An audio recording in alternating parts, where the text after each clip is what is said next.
할렐루야. 주님의 이름으로 평안을 전합니다. 오늘 하나님께서 우리에게 주시는 말씀은 욥기 7장 11절에서 21절까지 말씀입니다.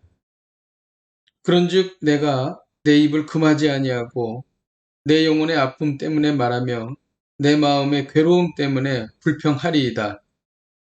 내가 바다니이까 바다 괴물이니이까 주께서 어찌하여 나를 지키시나이까.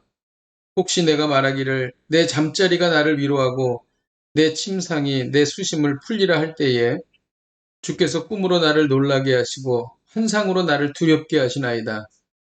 이러므로 내 마음이 뼈를 깎는 고통을 겪느니 차라리 숨이 막히는 것과 죽는 것을 택하리이다. 내가 생명을 싫어하고 영원히 살기를 원하지 아니하오니 나를 놓으소서. 내 날은 헛것이니이다.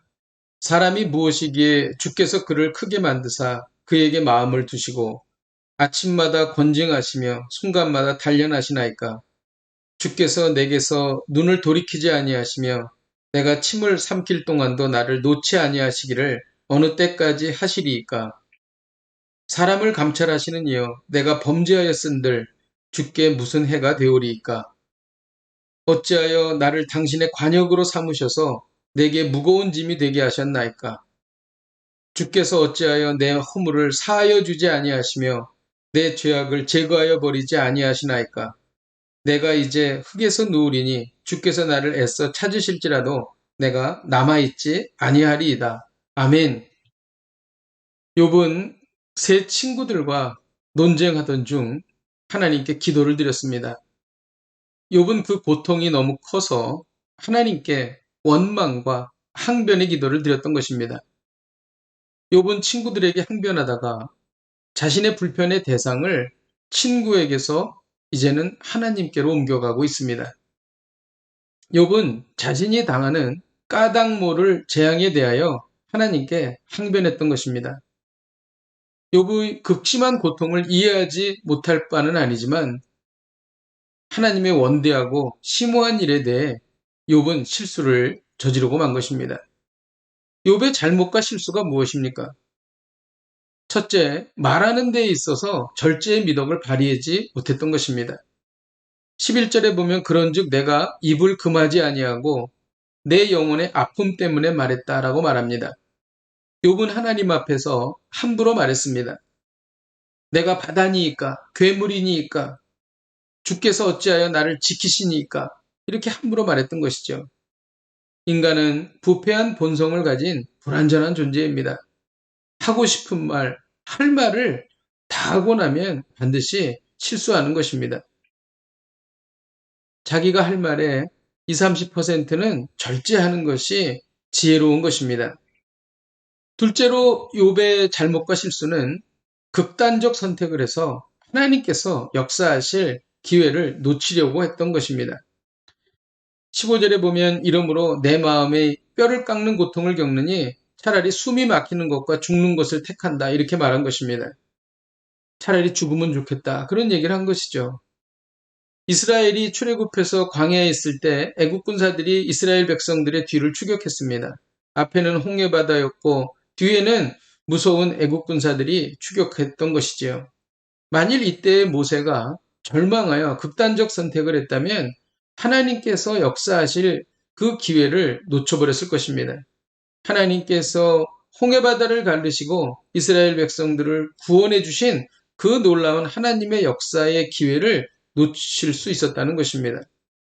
살면서 큰 고통을 당할 때 극단적 선택이나 극단적 생각을 갖지 말아야 할 것입니다. 아무리 어려운 상황 속에 있다 할지라도 그 역사하심을 기대해야 한다는 것입니다. 욥의 잘못과 실수 세 번째는 자신의 죄를 작다고 여기는 잘못된 판단을 했다는 것이죠. 20절에 보면 사람을 감찰하시는 이여 내가 범죄하였던들 주께 무슨 해가 되오리까? 자기의 작은 잘못이 주님께 어떤 영향을 미칠 수 있겠습니까? 어떤 해가 되겠습니까? 이것이 무슨 큰 죄가 되겠습니까? 그렇게 말했던 것이죠. 우리는 살면서 내가 지은 작은 죄가 무슨 영향을 주겠는가 이렇게 생각하고 죄를 지을 때가 있습니다. 그렇지 않습니다. 작은 죄도 죄입니다. 작은 거짓말도 죄인 것이죠. 사울이 사무엘을 기다리지 않고 제사를 지낸 일, 이런 일들이 작다고 생각한 죄였지만 그것은 큰 죄가 되었던 것입니다. 이제 욥은 모든 것이 끝났다고 말합니다. 21절에 보면 주께서 어찌하여 내 허물을 사하여 주지 아니하시며 내 죄악을 제거하여 버리지 아니하시나이까. 내가 이제 흙에 누우리니 주께서 나를 애써 찾으실지라도 내가 남아있지 아니하겠다. 이렇게 말합니다. 주님께서 욥을 찾아오셨을 때 이미 욥은 죽어 없어졌기 때문에 더 이상 남아있지 않게 된다는 것입니다. 이것은 하나님이 자신을 구원하시려 해도 이미 자신은 죽을 것이니 아무 소용이 없을 것이라는 말입니다. 그렇지 않습니다. 하나님은 어떤 절망적인 상황도 반전시키시어 하나님의 뜻을 이루시는 분이십니다. 하나님께서 하시는 일은 돌이킬 수 없는 실패가 없다는 것입니다. 욥이 아무리 잘못과 실수를 저지른다 할지라도 하나님은 반드시 이를 바로잡으시고 욥을 회개케 하시며 돌아오게 하시며 하나님의 뜻을 이루십니다. 그분이 바로 참 좋으신 우리의 하나님이신 것입니다. 기도하겠습니다. 하나님 아버지, 하나님에게는 돌이킬 수 없는 어떤 실패도 없습니다. 하나님의 역사를 기대하며 소망을 갖습니다. 하나님, 우리가 이 말씀 붙잡게 하여 주옵소서. 예수님의 이름으로 기도하였습니다. 아멘. 할렐루야. 어떤 상황 속에서도 하나님을 기대하십시다. 오늘도 이 말씀 붙잡고 승리하십시오.